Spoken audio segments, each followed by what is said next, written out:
ایک بڑے سے جنگل میں رنکی چڑیا اپنے والد اور سوتیلی ماں کے ساتھ رہتی ہے۔ رنکی کی سوتیلی ماں اس سے بہت نفرت کرتی ہے۔ وہ رنکی سے سارا دن کام کرواتی اور پھر بھی اس کو ڈانٹنے اور اس پر غصہ کرنے کا کوئی موقع ہاتھ سے نہ جانے دیتی۔ یہاں تک کہ جب اس کا والد شام کو گھر واپس آتا تو اس سے شکایت کیے بنا بھی نہ رہتی۔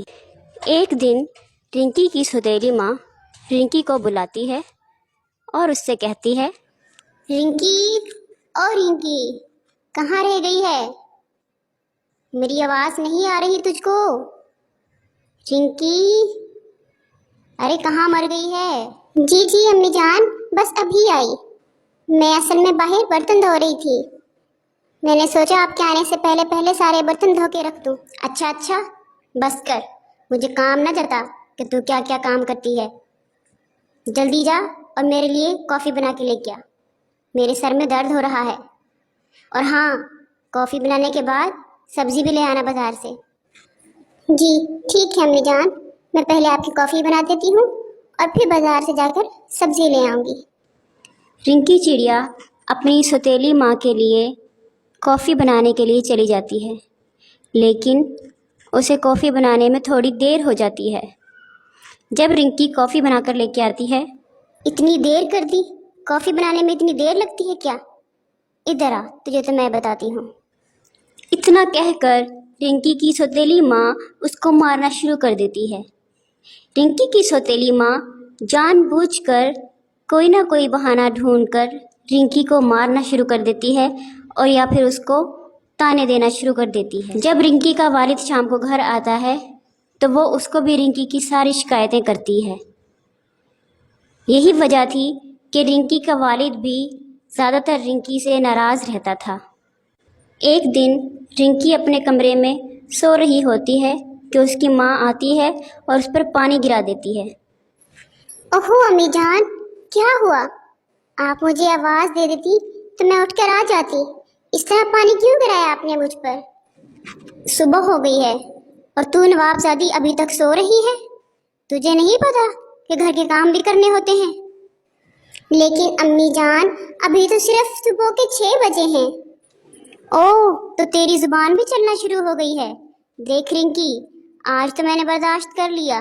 آئندہ اگر تو نے میرے سامنے اس طرح سے جواب دیا تو میں تیرے بابا سے شکایت کر دوں گی۔ تو پہلے کیا آپ میری شکایتیں نہیں کرتی ابو جان سے؟ میں سارا دن کام کرتی رہتی ہوں اور آپ کو خوش کرنے کی کوشش کرتی رہتی ہوں، لیکن مجھے سمجھ نہیں آتی کہ آپ پھر بھی مجھے مارنے اور تانے دینے کے بہانے کیوں ڈھونڈتی رہتی ہیں۔ دیکھ رنکی، سیدھی سی بات ہے اور یہ بات تجھے بھی پتا ہے کہ میں تجھے بالکل بھی پسند نہیں کرتی، اور میں تو بس یہ چاہتی ہوں کہ تو بس کسی طریقے سے تنگ آ کر یہاں سے چلی جائے، لیکن تو بھی اتنی ڈھیٹ ہے کہ تجھے ذرا بھی اثر نہیں ہوتا۔ میں جب بھی بازار جاتی ہوں، شاپنگ کر آتی ہوں تو تمہارے والد لازمی مجھ سے پوچھتے ہیں کہ رنکی کے لیے کیا لے کر آئی ہو۔ میں ان باتوں سے تنگ آ چکی ہوں، لیکن ایک تم ہو کہ ذرا بھی تنگ نہیں آ اور یہ گھر چھوڑنے کا نام بھی نہیں لیتی۔ لیکن امی جان، اگر میں یہ گھر چھوڑ دوں گی تو میں کہاں جاؤں گی؟ میں یہ سب نہیں جانتی، اور اب تو تیری زبان بھی چلنا شروع ہو گئی ہے۔ پہلے تو تیری کوئی ہمت نہیں تھی کہ تو مجھے آگے سے جواب دے، لیکن اب تو تیرے سوال جواب بھی شروع ہو گئے ہیں۔ اب تو میں تجھے بالکل اس گھر میں برداشت نہیں کروں گی۔ چل نکل یہاں سے۔ رنکی چڑیا اڑتے ہوئے دور کسی درخت پر جا کر بیٹھ جاتی ہے اور وہاں بیٹھ کر رونا شروع کر دیتی ہے۔ اسی طرح روتے روتے اس کو وہیں پر نیند آ جاتی ہے۔ جب وہ نیند سے اٹھتی ہے تو پھر وہ وہاں سے اڑتی ہوئی ایک سموسے پکوڑے والے کی دکان پر جاتی ہے اور اس سے کہتی ہے، مجھے کوئی کام مل جائے گا بھائی؟ ہاں بالکل، میں تو خود کسی کو ڈھونڈ رہا تھا جو میری مدد کر سکے۔ میرے یہ برتن کچھ پڑے ہوئے ہیں جو مجھے دھونے کے لیے ٹائم نہیں ملتا۔ اگر تم یہ دھو سکو تو یہ کام کر دو اور میں اس کے بدلے تمہیں پیسے دے دیا کروں گا۔ ٹھیک ہے کوے بھیا، میں یہ برتن دھو دیا کروں گی۔ اس طرح رنکی چڑیا کو کوے کی دکان پر برتن دھونے والا کام مل جاتا ہے۔ رنکی چڑیا بڑی صفائی سے اور محنت سے برتن دھوتی ہے۔ جب وہ برتن دھونے کا کام ختم کر لیتی ہے تو کوا اس کو کہتا ہے کہ اپنے پیسے لے لے، لیکن رنکی چڑیا کہتی ہے کہ بھیا اچھا ہوگا اگر آپ ان پیسوں کے بدلے مجھے کھانا دے دیں، اور کوا اس کو ان پیسوں کے بدلے کھانا دے دیتا ہے۔ رنکی کوے بھیا کی دکان پر برتن صاف کرنا شروع کر دیتی ہے۔ رنکی اتنے اچھے اور صفائی کے ساتھ برتن دھوتی ہے کہ کوے بھیا اس سے بہت خوش ہوتے ہیں۔ رنکی اسی طرح کوے بھیا کی دکان پر کام کرتی رہتی ہے کہ ایک دن کوے بھیا اسے پوچھتے ہیں کہ کیا تم پکوڑے سموسے بھی بنا سکتی ہو؟ رنکی کہتی ہے جی بھیا، میں کوکنگ بھی بہت اچھی کر لیتی ہوں، میں پکوڑے سموسے بہت اچھے بنا لیتی ہوں۔ کوا اس کو کہتا ہے کہ مجھے کسی کام سے شہر جانا ہے، اگر آپ میری دکان سنبھال سکو تو میرے لیے بہت خوشی کی بات ہوگی، اور میں بنا کسی پریشانی کے شہر سے اپنا کام پورا کراؤں گا۔ رنکی کوے بھیا کی دکان بہت اچھے طریقے سے سنبھال لیتی ہے۔ اس کے پاس اتنے زیادہ پرندے سموسے پکوڑے خریدنے آتے ہیں کہ اس کی دکان سے رش ختم نہیں ہوتا۔ اس کے پکوڑے سموسے اتنے زیادہ بکنے لگے کہ کچھ ہی دنوں میں جب کوا واپس آیا تو وہ یہ دیکھ کر حیران رہ گیا کہ رنکی نے کتنے اچھے طریقے سے اس کی دکان کو سنبھالا ہے، اور اس کو منافع بھی بہت ہوا ہے۔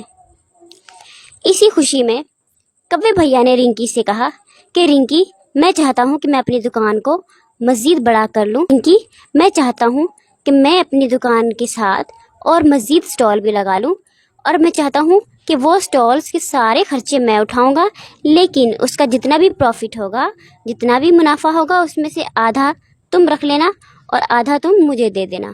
مجھے تمہاری ایمانداری پر کوئی شک نہیں ہے۔ بہت شکریہ کوے بھیا، میں آپ کا یہ احسان زندگی بھر نہیں بھولوں گی۔ اس طرح رنکی کوے بھیا کے ساتھ مل کر اپنا بزنس شروع کر دیتی ہے، اور کچھ ہی دنوں میں وہ اتنے زیادہ پیسوں کی مالک بن جاتی ہے کہ اپنا الگ گھر بنا لیتی ہے۔ رنکی کے پاس بہت جلد اتنے پیسے آ جاتے ہیں کہ وہ اپنا گھر بنانے کے ساتھ ساتھ اپنی ایک نئی دکان بھی بنا لیتی ہے، جس دکان کی وہ اکیلی مالک ہوتی ہے۔ آہستہ آہستہ رنکی کے امیر ہونے کے چرچے پورے جنگل میں پھیلنے لگے، اور یہ خبر اس کی سوتیلی ماں اور اس کے باپ تک بھی پہنچ گئی۔ یہ خبر سننے کے بعد رنکی کا باپ ایموشنل ہو جاتا ہے، اور وہ اپنی بیوی کو ڈانٹتا ہے کہ اس کی وجہ سے اس نے اپنی بیٹی کو گھر سے نکال دیا۔ جب اس کو اس بات کا احساس ہوتا ہے کہ اس نے اپنی بیٹی کے ساتھ بہت بڑی ناانصافی کی ہے، تو وہ اپنی بیوی کو لے کر رنکی کے پاس پہنچتا ہے۔ رنکی بیٹا، مجھے معاف کر دو، ہم تو آپ کو سمجھ ہی نہیں پائے، آپ تو بہت امیر ہو گئی ہیں۔ کوئی بات نہیں امی جان، اگر آپ مجھے اس وقت گھر سے نہ نکالتی تو آج دیکھیں میرے پاس اتنا سب کچھ شاید نہ ہوتا۔ جو قسمت میں لکھا ہوتا ہے وہ ہو کر رہتا ہے۔ دوستو، اس کہانی سے ہمیں یہ سبق ملتا ہے کہ اگر زندگی میں ہمیں کوئی اس طرح پریشان کرے تو ہمیں ان سے ہمت نہیں ہارنی چاہیے، بلکہ اپنی کوشش اور محنت جاری رکھنی چاہیے، تاکہ ایک دن ہمیں کامیابی حاصل ہو سکے۔